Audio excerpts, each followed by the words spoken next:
In 1962, about shortly after we arrived to Canada, I was playing in the intermediate string orchestra of the Royal Conservatory. One day John Greer appeared at the rehearsal on a Saturday afternoon and asked if anybody in the string orchestra of the conservatory cared to play in a show that they're producing at St. Mike's. At that time I didn't quite know about St. Mike's, but the chance to play in The Music Man at a time when the radio stations were playing 76 trombones 10 times an hour. It was at about the same time as the film version was released, and I would say the entire string orchestra was recruited very quickly, easily, by John Greer. We came to play St. Mike's very first musical.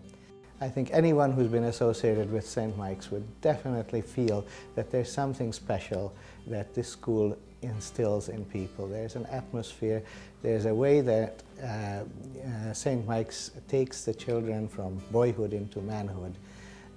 It's a almost instantly recognizable sense of broad vision of the world, a sense of integrity.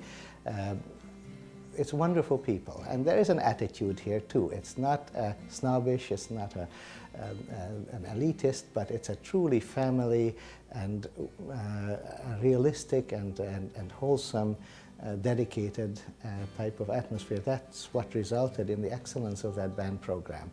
Of course, credit goes to the wonderful people who've devoted so much time and energy to it, but the students respond to that. And I think the results were, artistically speaking, the standard anywhere. These shows become very important part of our social life, our development, year after year. Music Man was followed by Unsinkable Molly Brown. King and I was probably the most lavish of the shows that Father Fitzpatrick produced.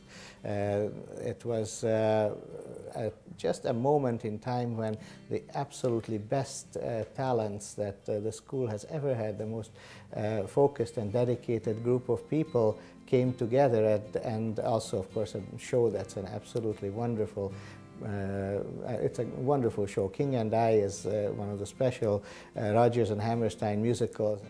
So many wonderful relationships stem out of shows at St. Mike's, which are such a major focus in everybody's social life. My own experience meeting my wife Rosa. Working in business, a young lady came to buy a viola one day, and she was very charming, took me by, made quite an impression on me. But of course, when you're selling something to someone, you don't have very much chance to make a hit. So I asked her, so what kind of music do you like to play? And she said shyly, well, I love playing musicals. I play in some shows here and there. I said, oh, by the way, I'm playing in the King and I. St. Mike's is producing the King and I. It's just nearby here. Would you like to sit into the orchestra? She consented. We took her to rehearsal. Johnny Greer was happy to welcome her into the orchestra, and by the end of the run of the show, we were pretty much engaged.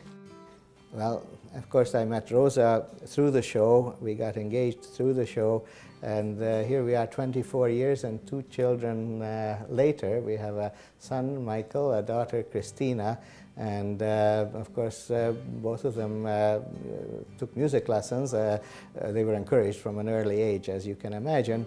And here we are. Mom and Dad are still playing in the shows all these many years later.